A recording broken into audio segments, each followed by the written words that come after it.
Here's what to do if you get nervous.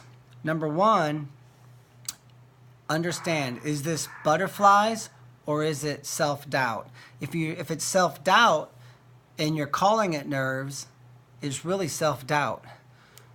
So the best, being nervous in that way is a call to action. If I'm nervous about this spelling test I have at school, that's a call to action. That means you're not ready. So I have to study. And if after I study for an hour, I'm not very nervous. Now I may say, I don't think I can get 100%. So guess what? I'm going to read my vocabulary words again before bed. Then I feel good. I sleep good. The next morning I think, well, on the way on the bus or, when I get to class, I'm going to study again. And then I'm going to circle the 5 words that I can't remember, and I'm only going to study those 5 words. So now, being nervous with self-doubt was a call to action. Now if I ignore it, then I don't fix the issue. So in wrestling, if I'm nervous, as in feeling self-doubt, I need to formulate a very sort of basic game plan for the match. Usually we know our opponents, and you can formulate a very loose and rough game plan. I say loose and rough because we're not going to map out a script of how this match is going to go. I don't have any clue what's going to happen out there. But I think that these few things could happen. I know this kid likes to hit the ankle on the whistle, so I might, focus on getting my post-tension stand-up. Maybe my opponent ties up an underhook and just doesn't do anything. They try to slow me down on my feet because I know I'm better and he knows I'm better on my feet. So we might want to drill some, how to head block and pinch off a underhook, or maybe how to pinch and clear from an underhook. So now I've studied sort of for the match and I feel pretty good about it. All right. Now, sure, there's no guarantees I'm going to get 100% on the spelling test, and there's no guarantees I'm going to win this match, but I've just shifted the odds in my favor, and guess what? I feel good about it. And that's what we always like to say is, I feel good about this. All right? We don't make predictions. We just say, trained hard, I feel good, right? You want to get to that position in your before the match, or just in your career, basically. Now, what if you're nervous as in having butterflies? That's good. You're supposed to, right? We're not playing video games laying on the couch here. We're not playing checkers, right, with your little sister. You're not nervous then. I think one thing we do is this, so we associate confidence with knowing I'm going to beat someone. So if I'm a wrestler with 10 years of experience, I'm wrestling a first-year kid, sure, I don't even have the important butterflies.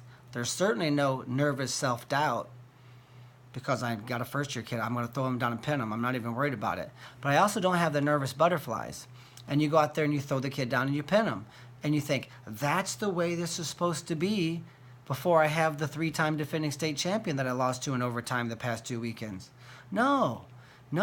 You're going to have nervous butterflies before that match because it's not a slam dunk. Okay? So, and just because I have a big match and there's no 100% certain outcome this match, as there was the first round, doesn't mean I'm nervous to the point where I'm having self-doubt. It's just, hey, there's some danger here, right? There is a chance I could lose this match. I have to be okay with that because there is a chance that things won't go your way. Focus on what you have to do to win the match. That's it, right? It's called having a task brain, all right? We like to use the analogy of this. If I'm trying to bust through a door, I ram my shoulder into the door until it opens. I only focus on the door. I don't focus on anything else. A NASCAR driver, they only focus on the car in front of them. That's it. They don't focus on what if I get in a fiery crash. No, that's a distraction, right? Remember this, your brain can think about 100 things a second, but it can only think about one thing at a time. And that's your opportunity to harness your thoughts, all right? So make sure that if you have nervousness in the form of butterflies, that's good. That means, hey, it's time to shine, right? That's your body getting ready. You're going to be able to run faster, lift more weights, shoot harder. You're going to have better endurance. That's a good thing. So butterflies as self-doubt, fix it.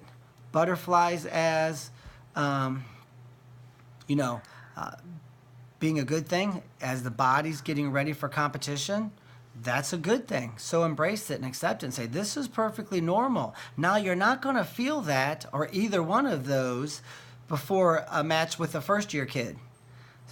So just put that out of your mind. Those kids don't matter anymore. We're only worried about the emotions of the high-level competition, because if you have goals, that's the only ones I'm focusing on. So don't even evaluate your performance based upon wrestling a first-year kid or the slam dunk matches. Just go out there, pin those kids, and don't worry about it. Those shouldn't even really register on the learning process of how to get ready for competition. Okay? So there's some great advice about being nervous and how to deal with it, or sort of some definitions there. And check us out at purlerwrestling.com. And please hit the subscribe button. We've got more advice coming.